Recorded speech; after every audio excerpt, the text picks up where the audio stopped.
Uyg'onish davrining o'lmas arboblari singari Hamza ham bizning revolyusion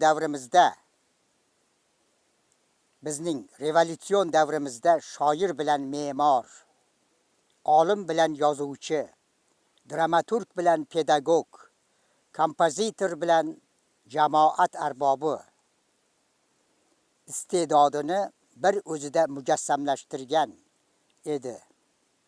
U ulug' oktyabr sotsialistik revolyutsiyasining g'oyalari bilan qurollanib, o'zbek adabiyoti va san'atida burilish yasadi. Oktyabrdan so'ng Hamza haqiqatda ham yangi o'zbek adabiyotining va san'atining asosini yaratdi. Uning yangi prinsiplari, yangi yo'nalishini belgilab berdi. Yashin. Matnni Ashurboy Bolqiyev o'qidi. E'tiborlaringiz uchun rahmat. 2026-yil 23 avgust